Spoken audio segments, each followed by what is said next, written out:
Okay, just taking a little drive here down Crooked Island Beach Road onto Tyndall Air Force Base, Florida, US of A. And you sure couldn't ask for any better weather than this, other than the fact that it was quite hot. 95, 96 degrees, somewhere thereabouts. Other than that, absolutely pristine, as you can see.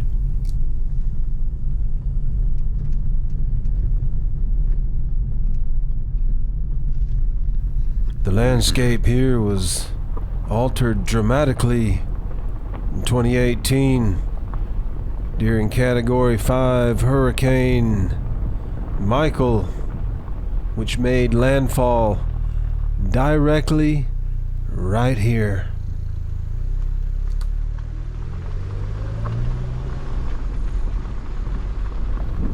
Now, I myself have endured and in fact enjoyed many hurricanes over the course of my life, but I would not have wanted to be anywhere near this area on that day. And neither would you have been, unless you're into extreme fear and dying. Now, I don't recall what they said the sustained wind speeds were, but I know that they were sufficient enough to blow away, and I mean completely blow away, hotels, gas stations, businesses, homes, subdivisions, etc., etc.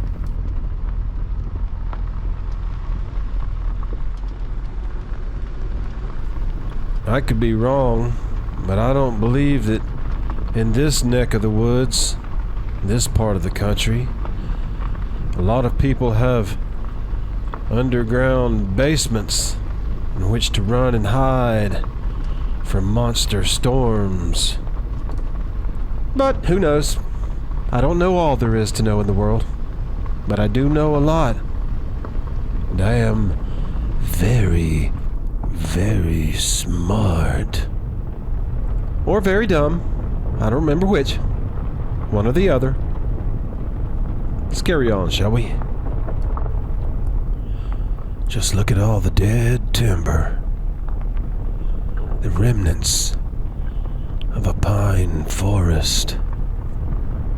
Tropical and lush and full of life. Now, much of the wildlife has returned, but for quite a while, this was just one big dead zone. Now, in another 50 or 60 years, that forest should make its triumphant return to full health. But if you saw this forest as it was before the hurricane, and then you see it now, it really instills in you a deep respect for the power of nature. A force unmatched and unparalleled by any weapon of war. And you know, there were some people that stayed behind and tried to ride it out. I can only imagine the ungodly nightmare that must have been. For the next day, the geographical damage in this area, in this general region, was nothing less than the magnitude of damage you would have seen the day after Hiroshima or Nagasaki, the atom bomb. Now, I wrote a song about this event a few years back. I'll have to dig it up one of these days. It was called The last sunset, some of the lyrics went like this. The storm rolled in, along with her winds, the winds which proved to be too much, way too much. We all stood there, holding hands and watching as the sun went down for the last time.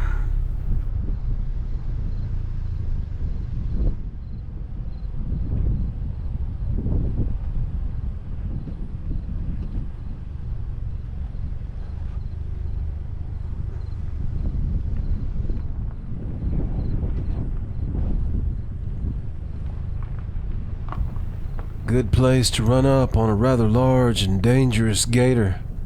Or who knows, maybe even saltwater crocodile. Who knows what people have released into the wild in these parts. No drone zone. And I actually did have my drone with me that day. I was intending to fly it if I could. But in a no-fly zone, especially a no-fly zone on a military base, you're not even going to get that drone up more than 10 feet off the ground or 30 feet away from the controller you're holding in your hand. But so is the way of the world. I don't write the rules. I just follow the book.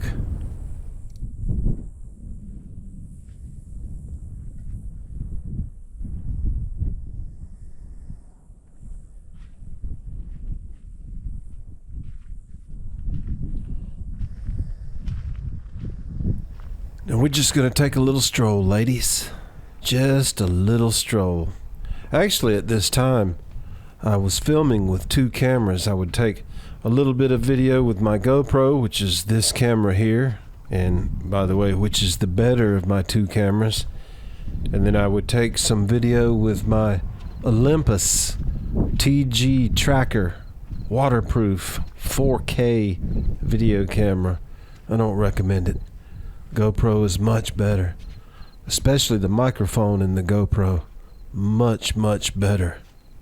Now that Olympus camera is very good for underwater, but above water, it just has this weird fisheye lens effect. Everything looks rounded.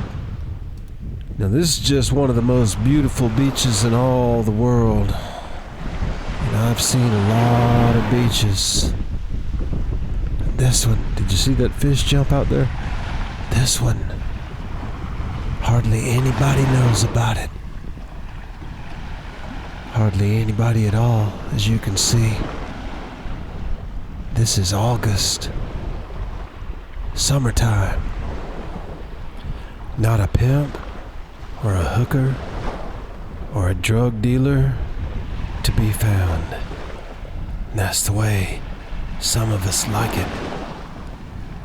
Now when I come to a place like this, I truly come home. For I was raised about 100 miles north of here, and all throughout my childhood and my teenage years, we were down here all the time. Then came the military. Then in 1998, we relocated to the North Georgia mountains area. This is now a 6-hour drive for me, so I can't make it often. But when I do, it truly is coming home. Now the reason you're not hearing a lot of wind noise, that intolerable wind fluttering noise whenever you're on a beach with a video camera, which makes the video almost unwatchable because of the noise. Reason you're not hearing that is because I cut a piece of thick cloth material from one of my winter socks and super glued it over the microphone port.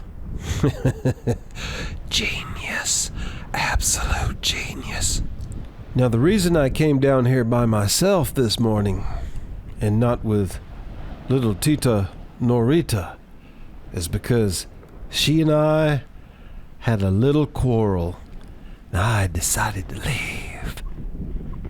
But all that'll change as soon as I get back to the condo with breakfast for everybody, including coffee.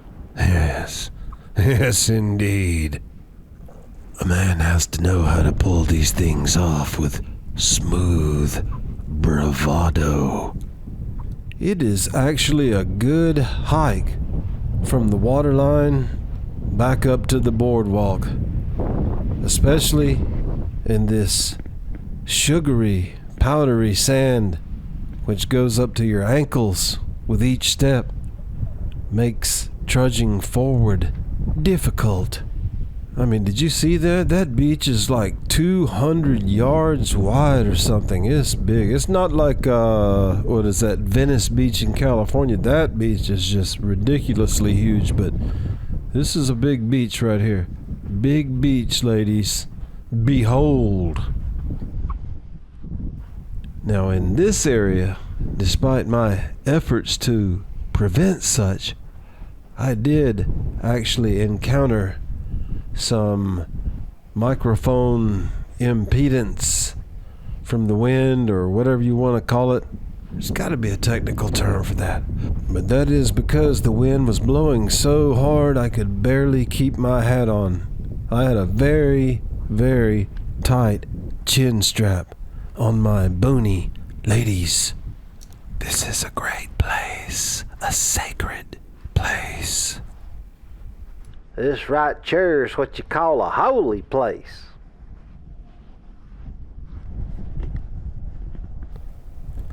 Huh, what do you know? There's my shoes. Yep, them's my shoes. Huh. Could you... School, get them Duke boys.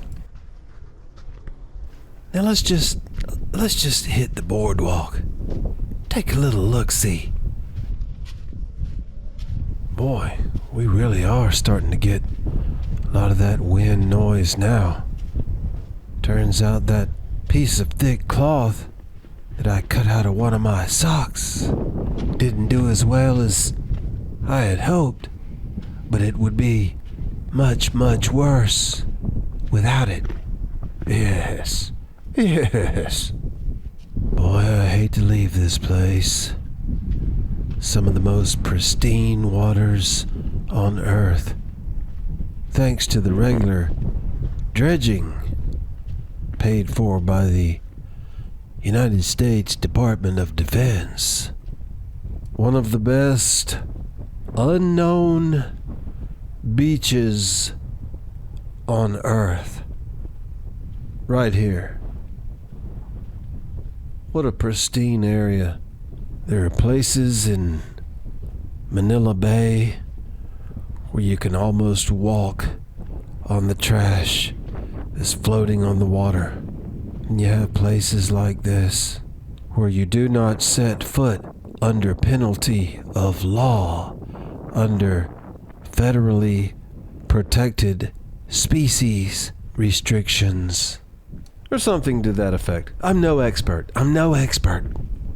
Allegedly. But as you can see, this is quite a haul, quite a long walk. We made the mistake one day, 3 or 4 years ago. We came down here with a couple of coolers full of sandwiches and boiled peanuts and bottles of water and bottles of beer and sodas and umbrellas and everything. When you get down to the beach, you hit that sand. Those wheels on those coolers stop turning, and you're dragging it through the sand. It can be quite a workout. Quite a workout indeed. I won't ever do that again. Hell, I'd rather go through boot camp again. Huh. Boot camp, hell. Military Police Academy. Way worse than boot camp. Ladies, way worse. 'Cause you run everywhere. Everywhere you go, you run.